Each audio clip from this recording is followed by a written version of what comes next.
in climate terms, decentralization is both mitigation and adaptation. It cuts emissions by expanding renewable power, and it strengthens our ability to endure disruptions while climate disasters accelerate. So to start us off, I want to talk about the change that NASCA wants to see. Northern Arizona Climate Change Alliance would like to break through the barriers of political inaction, entrenched economic interests in fossil fuels, and climate nihilism. We believe that citizens must build up pressure for change by motivating public support, educating the community, and countering the power of vested interests. Alternative pathways to a thriving global climate are possible, desirable, and necessary for the survival of humankind in the year 2100. On today's agenda, I will talk about the costs of combustion. I will discuss the history of solar power. I will discuss the renewables transition and how communities are shaping the future of energy. And that will include justice and energy access and how to get involved. As you can see from this graph, the world is installing solar at a record pace. Gigawatts of solar are being added year after year, and the transition is not slowing down. Let's start at the beginning. With the long history of heat and combustion. Throughout history, human society has profoundly changed the way that energy systems are integrated into our culture. From the adoption of fire as a means of gaining warmth, to industrialization, reshaping resettlement patterns and changing our social norms, energy's impact has been far-reaching and has required us to reimagine the ways we interact with each other and our environment. The use of wood and peat depended heavily on local resources. Then the age of coal led inexorably to the age of man, which is also known as the Anthropocene. So we went from early energy, smelting with wood and peat, to Britain's coal uptake in the 1200s and large-scale mining by the 1600s. Fumifugium is an influential 1661 treatise by John Evelyn that addressed King Charles II about London's severe air pollution problem from industries like lime burning and brewing. It also discussed how the smoke tarnished buildings and harmed health, and proposed solutions such as relocating harmful trades and planting aromatic plants to purify the air. This book is considered one of the earliest works on urban air pollution and environmental regulation. Kerosene was then invented by Abraham Gesner in 1846, who developed a process to distill a clear, bright-burning liquid from coal into kerosene. Kerosene is derived from the Greek words for wax and oil, and this provided a safer and cheaper alternative to expensive and problematic whale oil for lighting. The demand for kerosene fueled the development of a mass oil drilling industry. Oil displaced coal by the early 20th century. And then the naval adoption of oil-powered ships during World War I and World War II transformed global power dynamics by tying military supremacy to the control of oil resources. As navies transitioned to oil-powered ships, the world's balance of power shifted dramatically. Control over oil reserves became synonymous with military strength, ushering in a new era of global energy politics.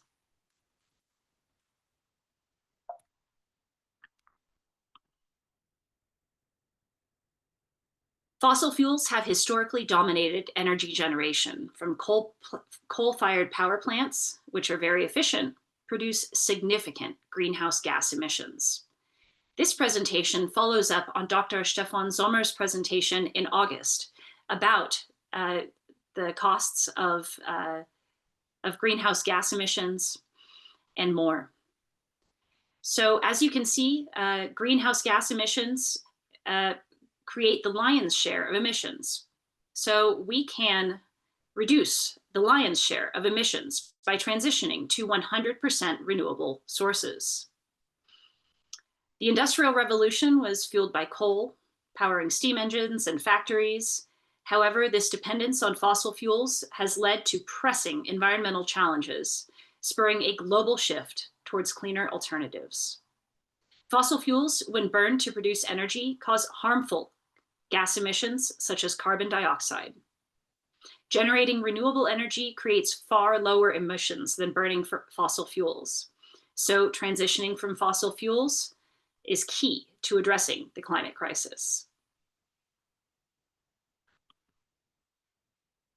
What is renewable clean energy? Renewable energy is energy derived from natural sources that are replenished at a higher rate than they are consumed. Sunlight and wind, for example, are such sources that are constantly being replenished. Fossil fuels like coal, oil, and gas, on the other hand, are non-renewable resources that take hundreds of millions of years to form. Renewables are now cheaper in most countries and generate 3 times more jobs than fossil fuels. Regardless of origin, energy generation results from harvesting an energy source or energy releasing process and bringing that energy into a usable form. Energy can be generated in many ways. I've listed a few here. Hydropower. Hydropower, nuclear, solar, wind, geothermal, and biomass. You can see that fossil fuels take a lot more materials extracted, nearly 15 billion tons in the year 2050, compared to only 300 million tons of extraction in the year 2050 for clean energy resources. So, with climate change and greenhouse gas emissions and the environmental disturbances impacting our world, we understand that there are serious side effects to using fossil fuels. An energy transition to renewable sources and net zero carbon emissions is necessary to change this trajectory for a sustainable future. I've listed a few iconic renewable energy projects here. For example, in hydropower, you have the Hoover Dam. This has demonstrated hydropower's reliability and capacity to supply continuous power to 1.3 million people. A really important project for wind includes the UK's Hornsea project, which powers 1 million homes using 174 turbines. This is the largest of 3 Hornsea projects and the largest wind project in the world. Solar. The declining cost of solar panels has enabled widespread adoption, and the largest solar farm is currently California's Topaz Solar Farm. Biomass and geothermal. Localized solutions like Iceland's geothermal heating system exemplify the versatility of renewables. 82% of Iceland's energy supply comes from geothermal energy. That's incredible. These achievements underscore humanity's capacity for innovation in the face of climate challenges. These renewables can sustain a post-combustion economy. Renewables are shifting us from stored chemical bonds in coal and natural gas to ambient energy flows through renewables. Now I'm going to talk to you about our understanding of energy and how we came to where we are today. Historically, the discovery of electromagnetic force dates back to the early 19th century. Michael Faraday's groundbreaking experiments on electromagnetic induction revealed how moving a magnetic field could induce an electrical current in a conductor. This discovery was the result of persistent experimentation. By rotating a copper disc between magnetic poles, he demonstrated a generation of continuous current, paving the way for large-scale electricity production. This discovery transformed the scientific understanding of electricity and laid the foundation for practical applications like electrical generators and transformers. Later, James Clerk Maxwell unified the principles of electricity and magnetism through his famous Maxwell equations, cementing a theoretical basis for modern electromagnetism.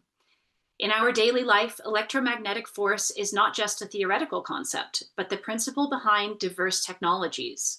For example, the magnets in a refrigerator door work the same, or the magnets that enable MRI machines to capture detailed medical images.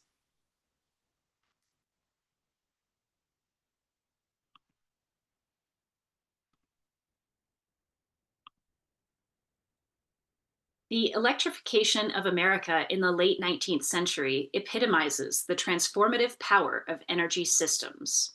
This was a new age for energy altogether, and we call this the current war. The fierce rivalry between Thomas Edison's direct current and Nikola Tesla's alternating current systems is known as the Current War, and this really captured public imagination. So in 1879, Thomas Edison used DC current and copper wires to build the first electric grid in Manhattan. In 1893, Tesla used alternating current systems for long-distance power transmission.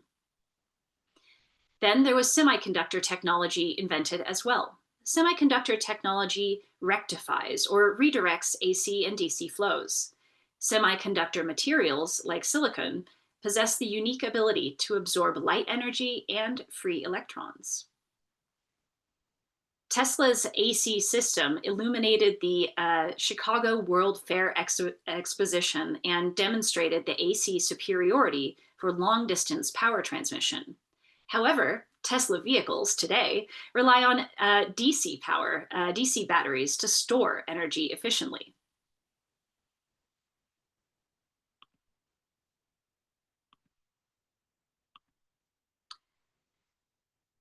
There's also a fascinating history behind solar power, particularly. So the photovoltaic effect, the PV effect, was discovered in 1839 by Ed Becquerel.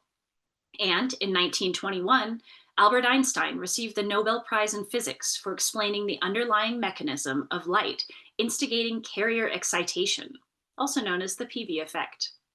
This is the basis for solar energy systems. This phenomenon occurs when sunlight excites electrons in a semiconductor, generating electricity. The Bell Labs discovery in 1954 not only ushered in the age of PV modules, but also gave rise to Silicon Valley, the global hub of technological innovation. So semiconductor materials like silicon possess that unique ability to absorb light energy and free electrons.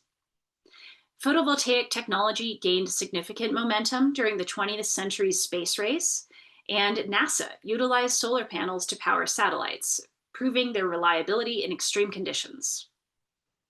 Today, we have examples like California's Topaz Solar Farm for the extreme scalability of this technology.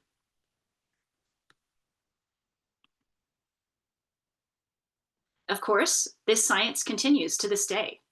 Today, the Parker Solar Probe is orbiting our sun and giving us details into sunlight. There you can see a detailed photograph of a sunspot. This gives us insight into how our solar energy works. Scientists have also recently witnessed neutrinos, which were once only existing in theory. They are tiny, nearly massless particles born in the heart of the sun.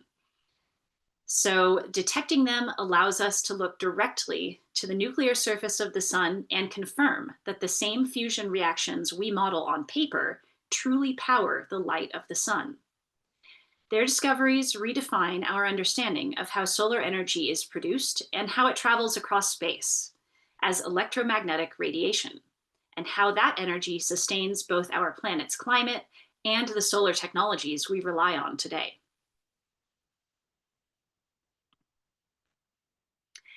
Here's a closer look at a PV module.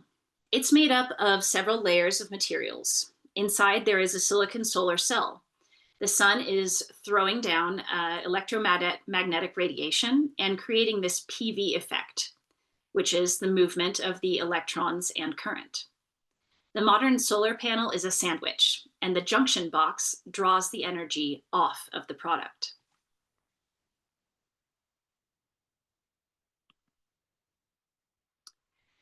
Here you can see how a solar panel interacts with a system. So you can see the sunlight throwing down on the solar panel. The solar panel goes to a charge controller and maybe to a battery bank. And then there is the inverter converting the DC power to AC. Should there be an extended cloudy period, you could also run a fossil fuel generator. That's the optional generator in the top. The company I work for, the SunSpec Alliance, creates the globally adopted standards for the way that the inverter communicates between the solar panels and the house, or the solar panels and the grid. This interoperability is essential for the way that this system works.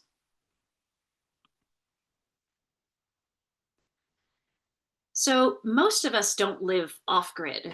If we are buying a solar system, we're usually buying it for our home that is on grid. Most solar customers assume the environmental part of buying solar power, and they want to hear about the other green part, the financial savings. In California, for example, we see power outages due to wildfires. Energy storage at the home secures them from that. If you attach solar panels to the grid, the solar panels will work with the grid and stabilize the grid. These systems will give you more insight into your own electrical use and expenditure. Many people utilize apps to track their energy usage throughout the day, and they claim that watching those apps is often more fun than watching Instagram. So this gives you more control and insight into your energy flows and your energy pricing. In the future, we will see more community solar, microgrids, being battery energy storage and solar panels, and balcony solar. We will also see more of smart home devices. And so what that means is that the IoT, the Internet of Things devices in your home will also interact with your solar energy system.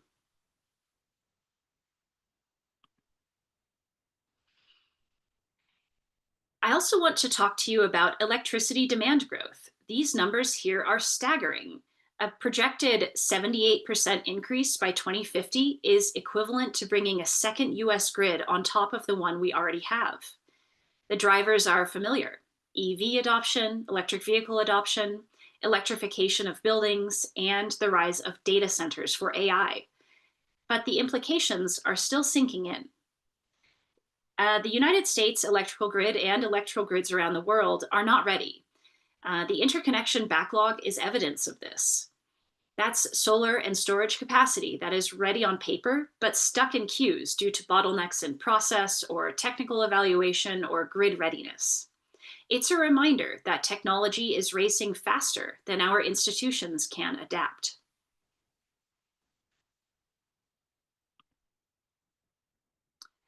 Here's an example of how a solar system ties into the grid.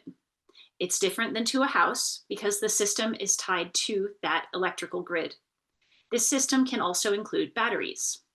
The solar system in this example runs the loads during the day. The solar energy feeds back to the grid, which can become credits for the house electrical bill. The success of a solar system hinges on interoperability between the devices. Again, my company, SunSpec Alliance, authors the communication standards that are adopted by electrical regulators around the world.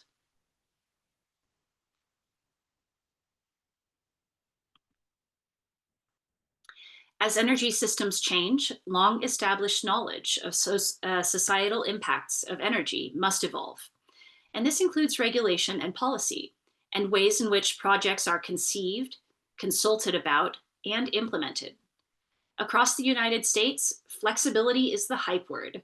In 2024 alone, we had 38 states advance policies related to virtual power plants and decentralized solar energy aggregation.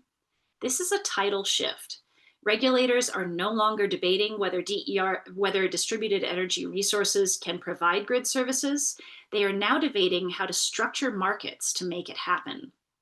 That means that new opportunities are emerging in balcony solar, so creating solar power for your home via balcony panels. I'll talk more about that later. EV charging infrastructure, so using your EV car to power your home or to send energy back to the grid. Flexible load management via smart grid systems like virtual power plants, and distributed generation to offset demand surges. This again means battery energy storage and additional vehicle to grid technologies. Since 2015, we have seen that renewable sources are the lowest cost for electricity generation.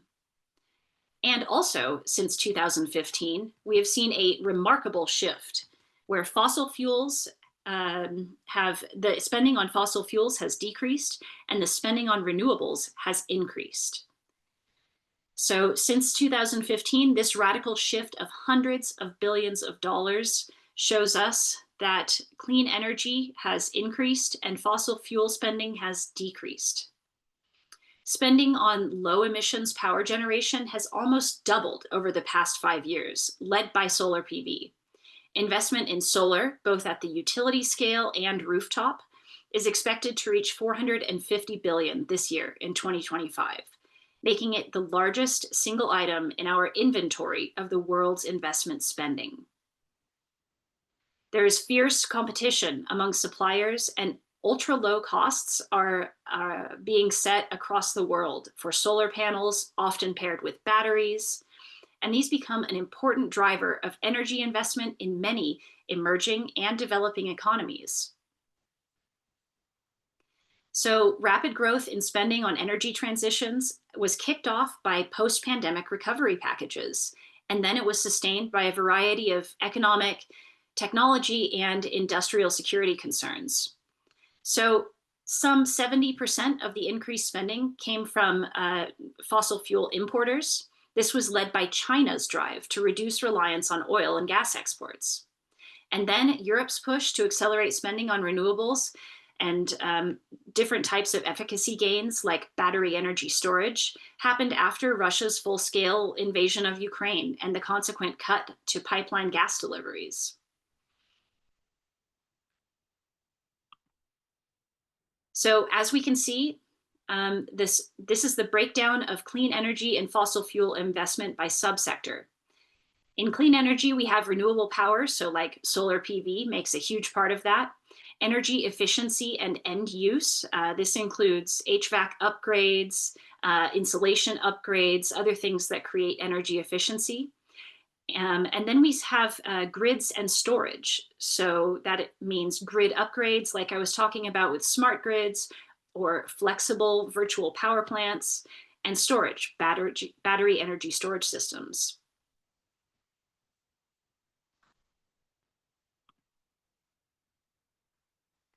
The renewables transition is happening. China's surge in renewables and whole economy electrification is rapidly reshaping energy choices for the rest of the world, creating the conditions for a decline in global fossil fuel use. Projected Chinese solar manufacturing capacity in 2030 is 65% higher than the necessary global solar rollout in the IEA's net zero roadmap. That's incredible.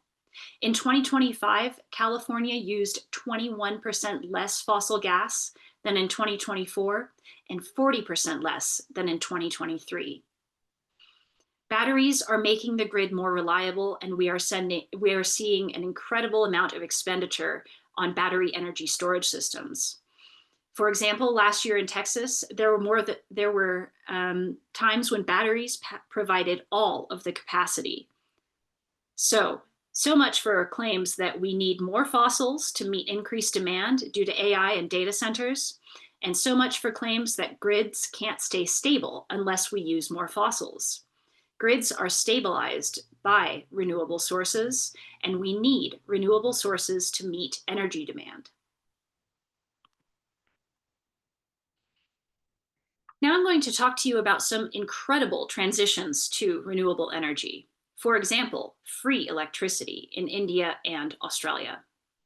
In 2025, India unveiled its new solar policy, which means 10 million free rooftop systems. And they are looking to provide free electricity for all of those 10 million homes. This comes after the success of Modhera, a solar-powered village that provided 100% free electricity to its residents. A quote about the village of Modhera is, "Here, where the Temple of the Sun was built 1,000 years ago, there is a new Temple of the Sun. It is based on solar energy." Australia as well is on course to exceed its rooftop solar targets before 2030. Australia is seeing negative energy prices after large-scale introduction of solar and battery energy storage systems. Again, the combination of solar and battery energy storage is called a microgrid. South Australia's Tesla virtual power plant powers 50,000 homes with interconnected batteries. These are very advanced solutions, and the use of advanced technology and advanced policy is moving them forward. In China, we are seeing the renewables tempo set. China's path demonstrates that scale and decentralization can coexist. Instead of a linear transition from fossil fuels to renewables, China is orchestrating a networked ecosystem of distributed assets that's underpinned by data, automation, and long-term industrial policy. While other regions are debating feasibility, for example, the United States, China is building the future grid in real time. It's decentralized, it's digitally managed, and it's a carbon neutral system capable of supporting the world's largest population and the world's largest industrial base.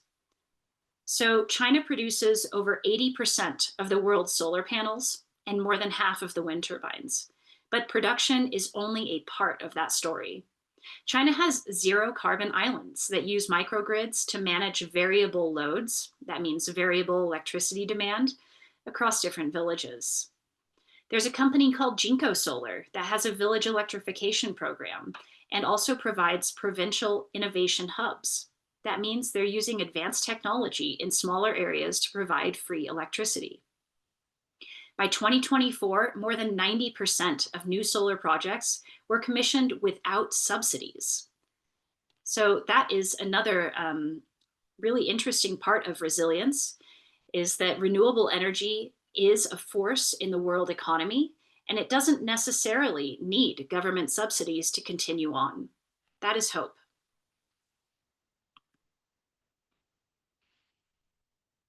The US energy transition is very interesting. Balcony solar is expanding here in popularity. In states like New Hampshire and Vermont, legislation is enabling thousands of plug-in balcony units.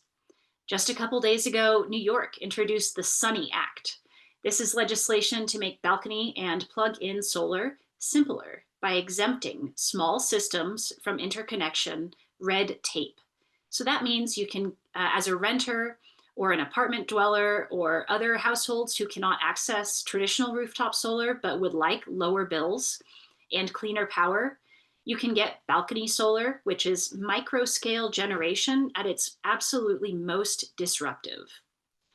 With standardized protocols, this can become a predictable and reliable source of distributed energy capacity without adding complexity to our grid distribution system. In 2020, the California solar mandate hit, and by 2024, on Inauguration Day, in fact, California saw 100% of its energy demand met with solar and battery storage. There is also a really interesting Solar for All campaign.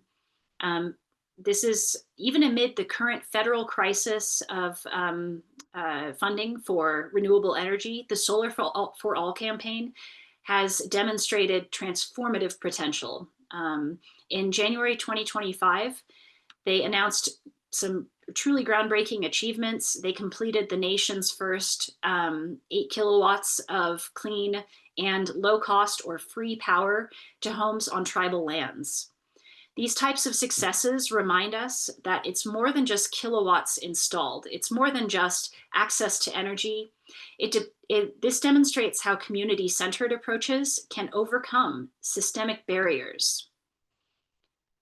This achievement extends beyond infrastructure to workforce development. Solar for All successfully trained 6 different tribal organizations who were subsequently hired by a solar installation company known as Freedom Forever. These workers are now installing projects all over the country while maintaining connections to their home communities, and it's created a model for sustainable career pathways that keep the benefits within the tribal communities. Also in the United States, there is the community choice energy push. 11 states already use community choice energy. Community choice energy is an interesting way of purchasing energy. It allows municipalities, so that's cities or counties, to procure electricity from their source of choice. This minimizes the price lock-in of a single utility. So instead of the Arizona Public Service setting the rate for my electricity, maybe my city, Flagstaff, could set the rate for my electricity instead. And also, the city of Flagstaff could determine where my electricity is coming from. For example, the city can buy clean energy to achieve its local net zero goals. So that is a new way of looking at energy procurement. A little bit more on community choice energy. One of the core benefits of community choice energy or local energy generation, or any local approach to purchasing energy from a variety of utility transmission organizations, is that the local community takes over control of the rates and surplus revenues get fed into their programs.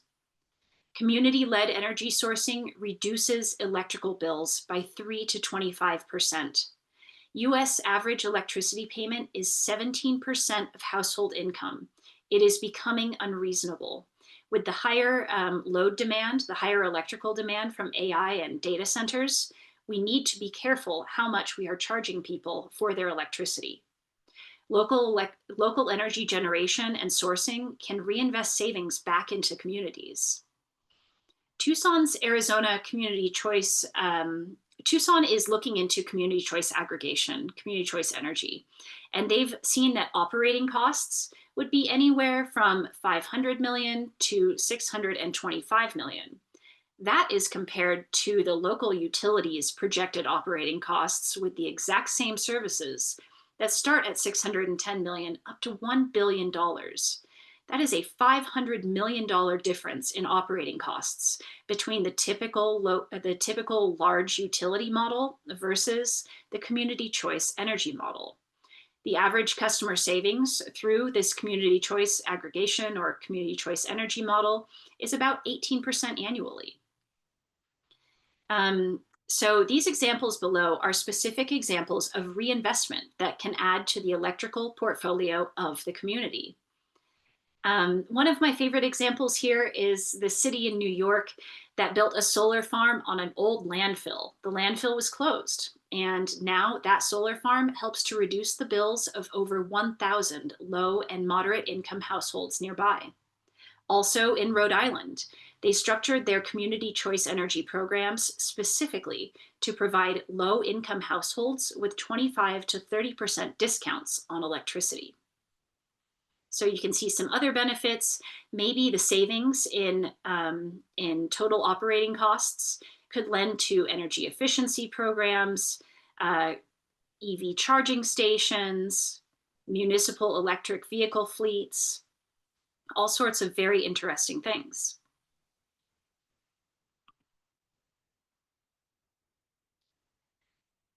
So community choice energy is an interesting development in the United States. Europe has a strong research and development and regulatory testbed where its consumers indirectly benefit from some of the cutting edge technology that they produce. For example, they produce smarter inverters, better demand side tools, and peer-to-peer trading frameworks. So per normal, one of the primary examples of European regulatory principles starts in Italy with the Conto Energia in 2005. So this was a financing model that was one of the first of its kind. Europe has in the past paid its consumers of energy, so paid its households for collecting solar energy and sending it back to the grid. However, now, the Netherlands and the Benelux area plan to abolish this payment to consumers, known as net metering. This represents a shift in the regulatory landscape of the future towards self-consumption incentives. And I will talk to you a little bit more about self-consumption and why battery energy storage systems are important. Then in Germany, we have the Mieterstrom, which is the tenant electricity model. And this is rooftop PV arrays that are installed on apartment buildings that are shared among tenants. Revenues and consumption are allocated via internal billing systems. Modern models are now pairing batteries and real-time metering to improve self-consumption and grid alignment. In Portugal, you see a really incredible community energy cooperative network that pools local investment and redistributes the benefits at scale. So thousands of members, multiple solar parks, local governance, and revenue sharing occurs among these participants.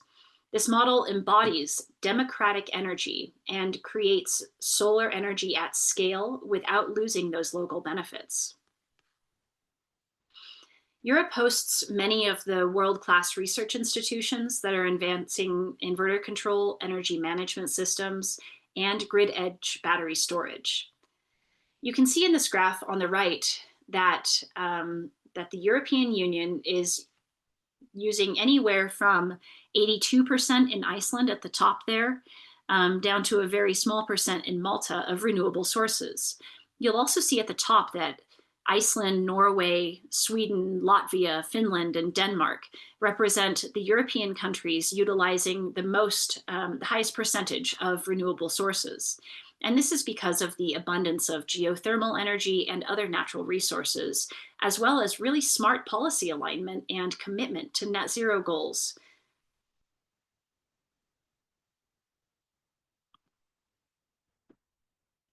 Across Africa, decentralized energy is not just a technology, it is a movement towards justice, autonomy, and a shared prosperity. In many African countries, solar power now stands to offer so much more than environmental benefits. 43% of new power capacity in sub-Saharan Africa in 2024 came from decentralized or mini-grid solar systems. And so what does that mean? It means maybe a microgrid that is on grid, meaning it connects to a larger grid, or a standalone system that is off grid.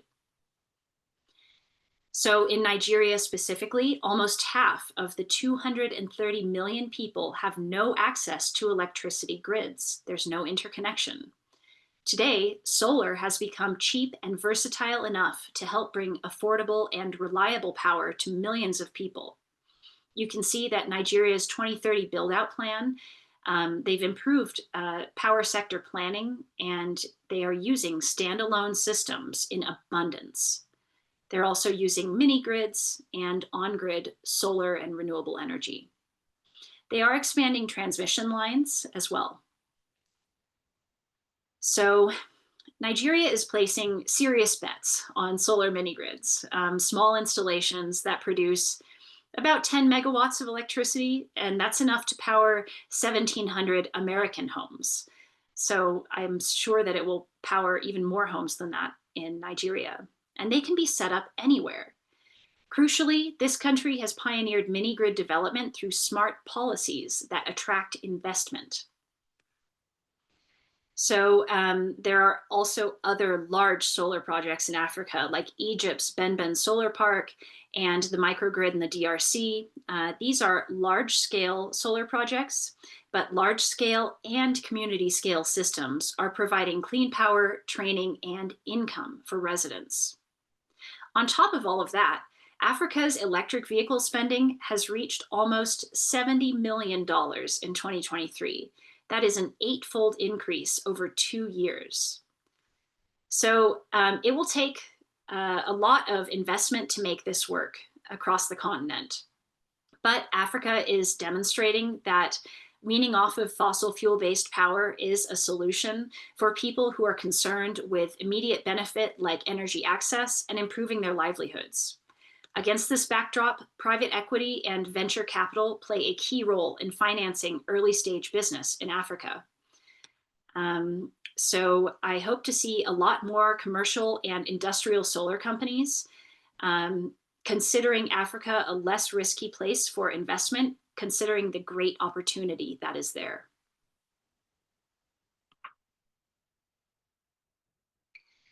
So like I talked about in the case of Africa, solar power adds resiliency.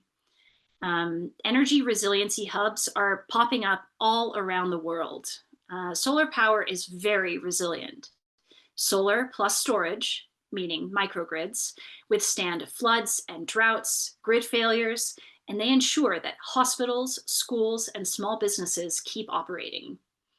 So we can see lessons from extreme weather events like in Texas and Puerto Rico. Texas's encounters with extreme weather and relentless heat waves underscore the vulnerability of its energy infrastructure. Winter Storm Uri in 2021 left millions without power for several weeks and revealed the urgent need for resilient solutions. Had solar installations with battery storage been integrated into Texas's energy landscape then, their ability to provide power would have had a tremendous impact. Energy resilience hubs will use on-site solar with battery storage to provide backup power in the case of extreme events. Same in Puerto Rico. After Hurricanes Fiona and Maria, thousands of people died, in part due to power outages that lasted up to a year. The island's dependence on fossil fuels left many without electricity. So, having solar panels means that communities can retain energy access during and after extreme weather events and have reliable energy access all year round.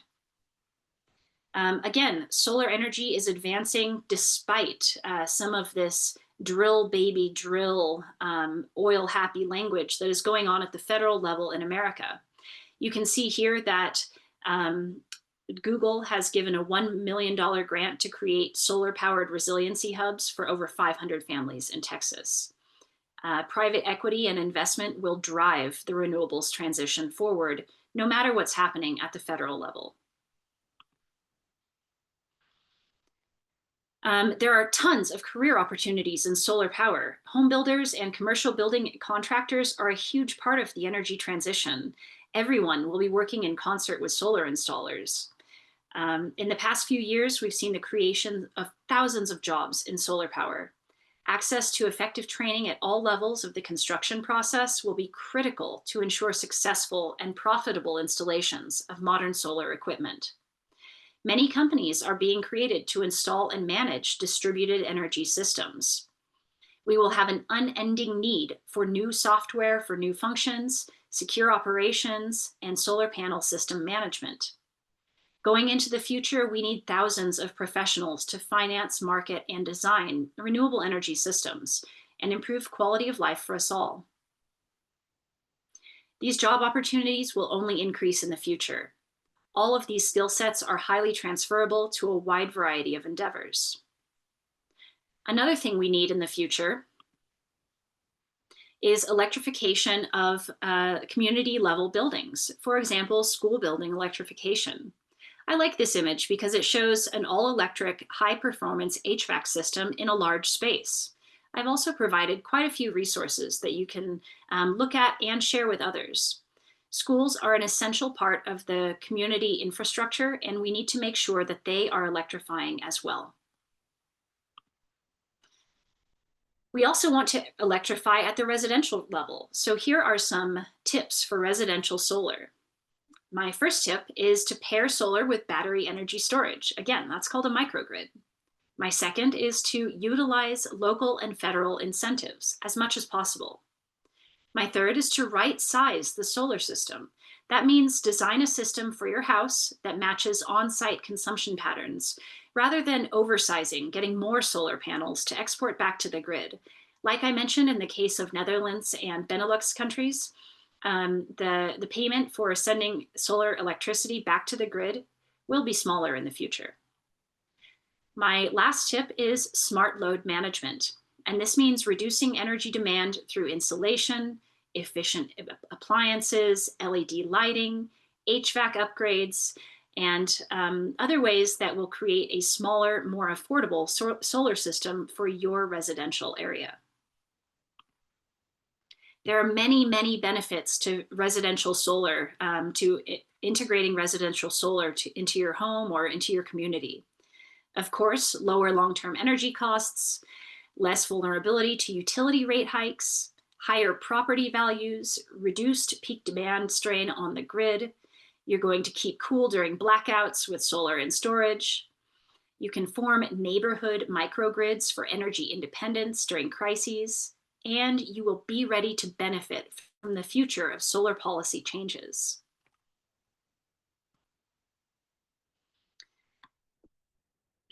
Solar power has a lot to do with energy justice. If small communities could use new small scale renewable energy generation technologies without the involvement of large governments or public sector interests, social and economic impacts could complement environmental benefits.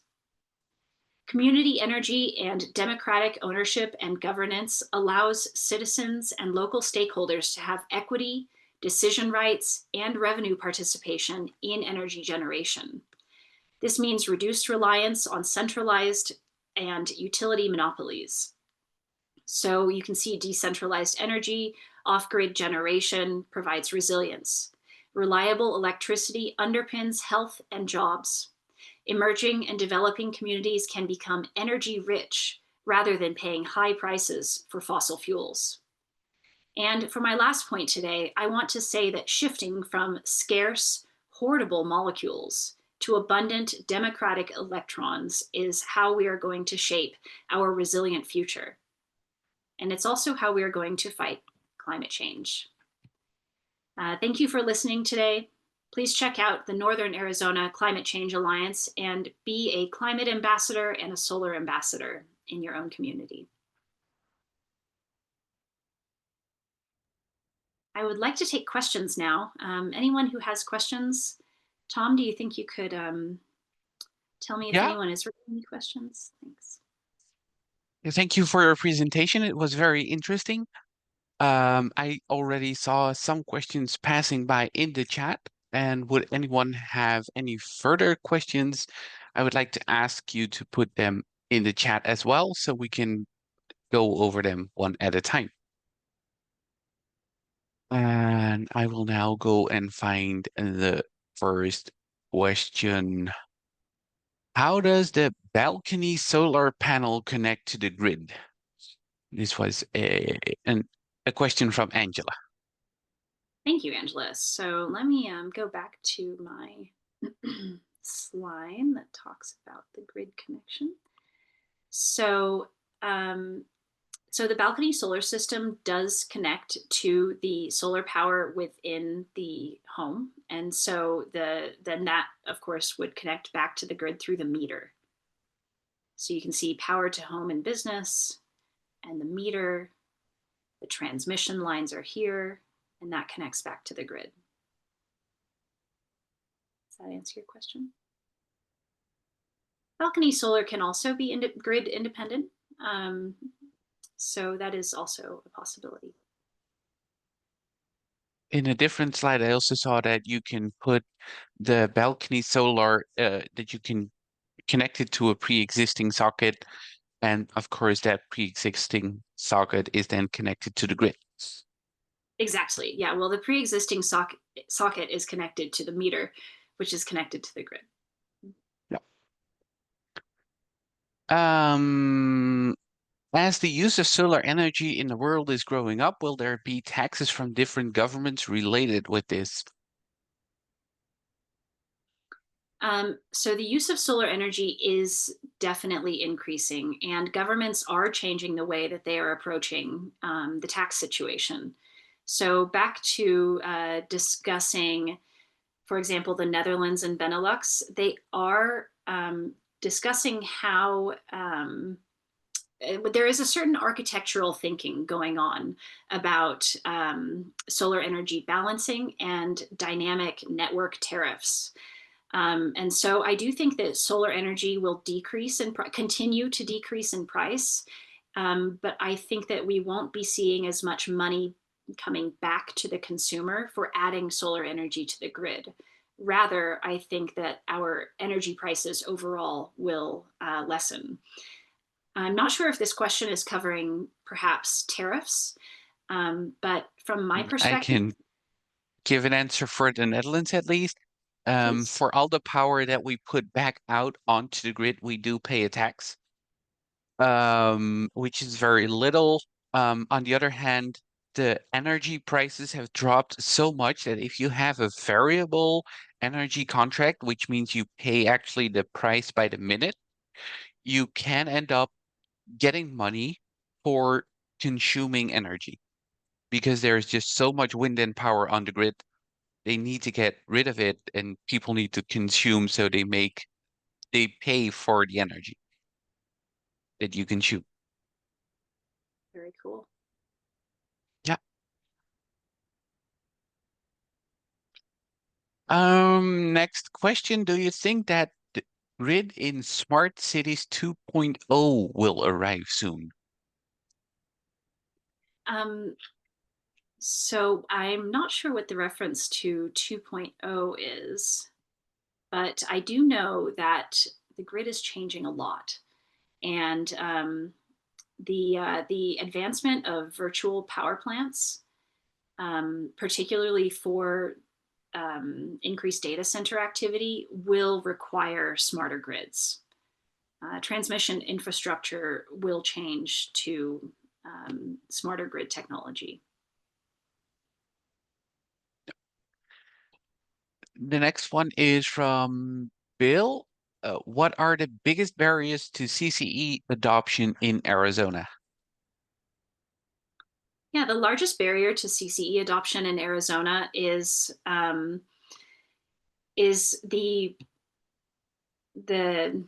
regulation by our utilities. So in Arizona, we have the Arizona Corporation Commission, which is the public utility commission that oversees all of the utilities. And they allow the utilities to have complete dominion over energy generation in the state.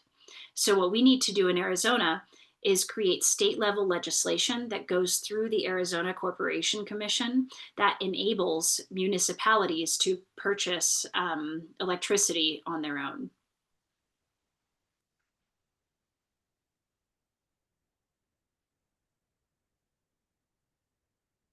Okay, thank you. Um, then we have another question by Giovanni. What about TerraPower by Bill Gates? Well, what about TerraPower by Bill Gates? I'm sure that Bill Gates is building out lots of different microgrids and probably also power walls, the same as Tesla. Um, Giovanni, if you would like to come off mute and tell us more about TerraPower, I'd be happy to hear it.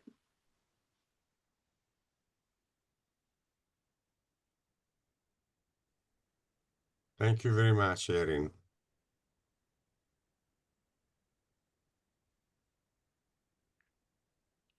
Okay. Maybe we should repeat the question. Giovanni, I'm not familiar with Bill Gates' TerraPower. Could you tell me about it?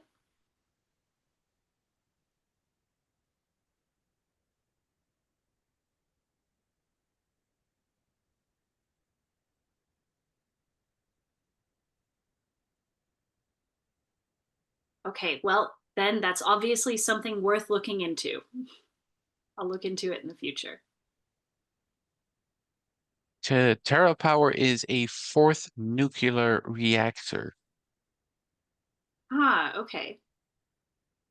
Yeah, I didn't talk so much about nuclear energy because I was focusing mostly on the history and transition to solar power. But of course, nuclear energy is like a halfway renewable resource. Of course, we don't know what to do with nuclear waste just yet. Um, and there are small scale nuclear reactors coming onto the grid to power the demand from AI data centers. However, those take a very long time to build, and they're investment heavy, and they're a pretty high risk investment as well. So, renewable sources such as solar power and wind will come on the grid much faster, and they're a lot cheaper to build, and the risk is much lower for investors.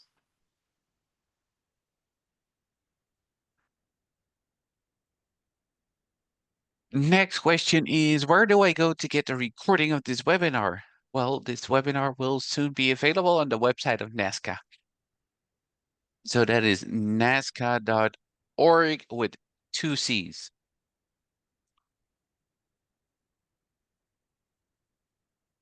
There it is. Thank you. So that is where the webinar recording will be shared. Mm,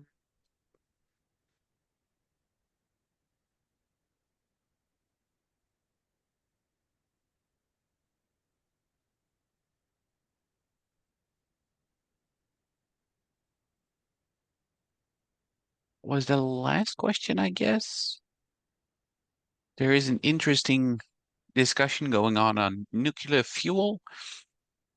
Oh, what do you mean by nuclear is a halfway renewable source of power? Well, I say halfway renewable because uranium is not renewable, for example. Also, like I said, we cannot dispose of nuclear waste.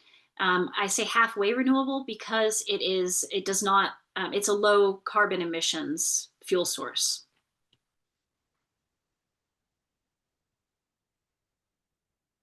Yeah. Okay. If there are no more questions, then I'm gonna close the meeting. Great. Thank you, everyone. Thank you, Tom. Thank you, Rolf. Thank you, Erin.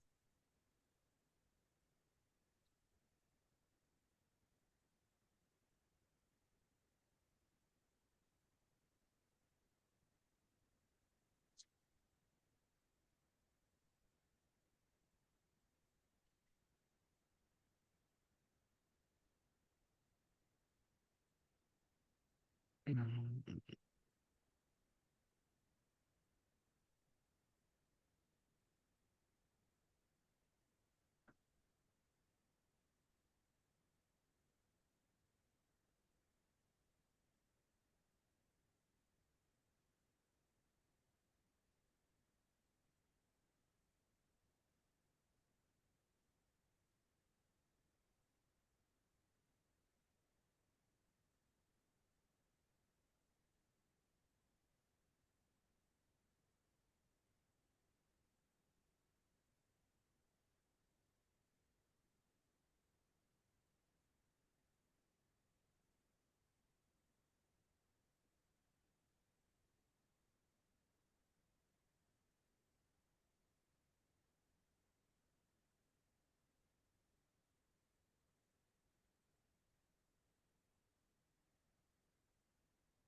All right. Yay, they're all gone.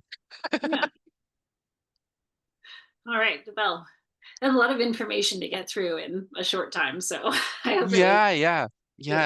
useful I at think it least. was a decent amount of time, this presentation. Yeah. It wasn't too long that it got like it's too much information. Good. Yeah, I'm still getting used to presenting about this type of information. Yeah, no, that's why I think feedback is good. So, no, it wasn't like boring or you kept the pace going.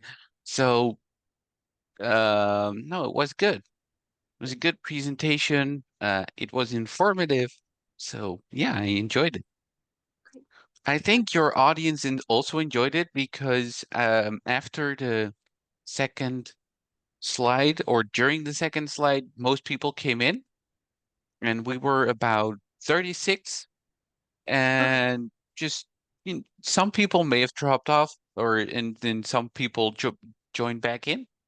maybe some people with a bad connection or something like that. But you kept a consistent audience, and it just grew to 40. So right up until the end of the presentation, when we started doing the questions, that's when some people left, but otherwise people stayed. Good. Okay, that's good to hear. Good. Yeah. Good that they didn't drop off after slide 5. Yeah. All right. Thank you Yeah, so that much, Tom. happens too. Like, oh, slide 5 and they're gone. Well, Yeah. thanks. Let me know if you need anything from me. I will put these slides together as a PDF and send them to you and Rolf, just in case. Yeah, that would be great. Yeah. Great. Oh, we need such information to share. Yep. So All right. Thanks, Rolf. Or sorry, thanks, Tom. Have a great I'm evening. not that old yet. Yeah, that's right. All right. See you. So see you. Bye.